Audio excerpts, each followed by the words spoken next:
ભાવનગરમાં હીરાના કારખાનાના પાર્કિંગમાંથી અજાણ્યા પુરુષનો મૃતદેહ મળ્યો। ભાવનગર શહેરમાંથી એક ચકચારી સમાચાર સામે આવી રહ્યા છે।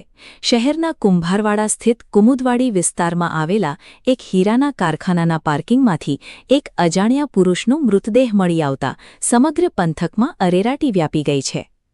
બનાવની વિગતો મુજબ કુમુદવાડીમાં હીરાના કારખાનાના પાર્કિંગમાં કોઈ અજાણ્યા વ્યક્તિનો મૃતદેહ પડ્યો હોવાની જાણ સ્થાનિકો દ્વારા પોલીસને કરવામાં આવી હતી।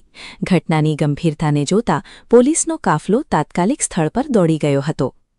પોલીસે ઘટના સ્થળે પહોંચીને મૃતદેહનો કબજો મેળવ્યો છે અને તેને પોસ્ટમોર્ટમ યાની પીએમ માટે સિવિલ હોસ્પિટલ ખસેડવાની તજવીજ હાથ ધરી છે।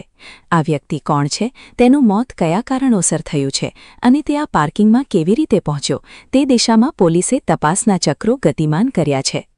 હાલમાં તો પોલીસે આકસ્મિક મોતના ગુનાની દિશામાં તપાસ શરૂ કરી છે, પરંતુ પીએમ રિપોર્ટ આવ્યા બાદ જ મોતનું સાચું કારણ સ્પષ્ટ થશે।